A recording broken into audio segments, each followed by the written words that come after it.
क्या पैसों की कमी ही एक परिवार को गरीब बनाती है? क्या एक परिवार सिर्फ इसलिए गरीब है क्योंकि उनके पास पैसे नहीं हैं? तो सोचिए, अगर किसी घर में पैसा है लेकिन उनके पास साफ पानी नहीं है, इलेक्ट्रिसिटी नहीं है, बेसिक एजुकेशन नहीं है, क्या वह फिर भी गरीब नहीं होंगे? हाय, मैं हूँ स्वप्निता और आज हम बात करेंगे ग्लोबल मल्टीडाइमेंशनल पॉवर्टी इंडेक्स के बारे में। एक ऐसा पावरफुल टूल जो इनकम से आगे बढ़ के पॉवर्टी को समझने में मदद करता है। 2010 में Sabina Alkire and James Foster की सहायता से Oxford poverty and human development initiative OPHI and United Nation development programme UNDP ने मिलके ग्लोबल मल्टीडाइमेंशनल पॉवर्टी इंडेक्स बनाया है। ये इंडेक्स पॉवर्टी को मेजर करने के लिए 3 इक्वली वेटेड डायमेंशंस का यूज़ करता है। First health, second education, third living standard.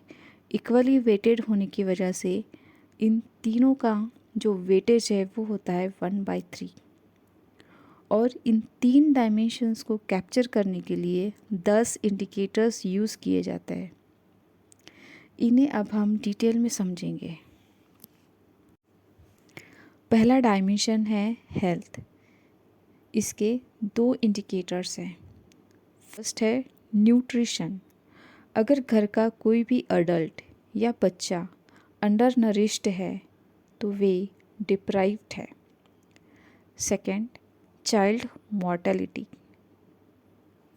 अगर पिछले 5 सालों में किसी घर में कोई भी बच्चा गुजर गया है तो वे भी डिप्राइव्ड कहे जाते हैं। दूसरा डायमेंशन है एजुकेशन। इसके भी 2 इंडिकेटर्स हैं। पहला है ईयर ऑफ स्कूलिंग। अगर घर के किसी भी सदस्य ने 6 साल की स्कूलिंग कंप्लीट नहीं की हैं तो उन्हें डिप्राइव्ड माना जाता है। Second, school attendance. अगर घर का कोई भी स्कूल जाने वाली उम्र का बच्चा स्कूल नहीं जा रहा है, जिस एज में उसने 8वीं तक की पढ़ाई कंप्लीट कर लेनी चाहिए थी, तो उन्हें डिप्राइव्ड कहा जाता है। लास्ट डायमेंशन है लिविंग स्टैंडर्ड। लिविंग स्टैंडर्ड के 6 इंडिकेटर्स हैं। पहला है कुकिंग फ्यूल। अगर किसी परिवार में खाना पकाने के लिए लकड़ी, गोबर या कोयले का इस्तेमाल किया जाता है जो कि हेल्थ के लिए हार्मफुल है। सेकंड इंडिकेटर है सैनिटेशन।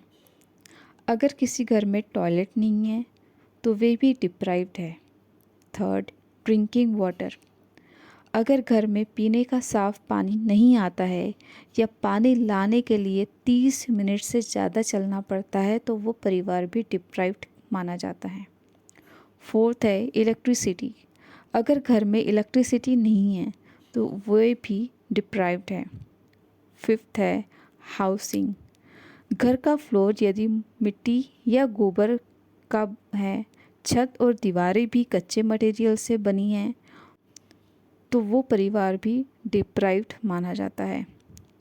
सिक्स्थ है एसेट। अगर घर में radio, TV, motorbike, refrigerator, telephone, bicycle, इनमें से एक से ज़्यादा सामान नहीं है तो वो भी डिप्राइव्ड है। ये थे 3 डायमेंशंस और उनके 10 इंडिकेटर्स। हर घर को इन इंडिकेटर के आधार पर स्कोर दिया जाता है। अगर किसी का डेप्रिवेशन स्कोर 33.33% या उससे ज़्यादा है तो उसे मल्टी डायमेंशनली पुअर माना जाता है। इसे अभी हम एक एग्जाम्पल से समझते हैं। मान लो अली का परिवार है, लेकिन अली के घर में इलेक्ट्रिसिटी नहीं है, टॉयलेट नहीं है, लकड़ी के चूल्हे पर खाना पकाया जाता है और कोई भी बच्चा स्कूल नहीं जाता। मतलब 10 में से 4 इंडिकेटर का डेप्रिवेशन है।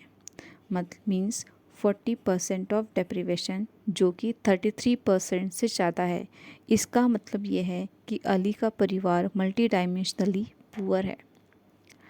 ये तो हो गया कि एक परिवार का डेप्रिवेशन स्कोर निकालना, लेकिन एक्चुअल में मल्टी डायमेंशनल पॉवर्टी इंडेक्स किस तरह से कैलकुलेट किया जाता है वह हम आने वाली वीडियोस में देखेंगे। Thank you.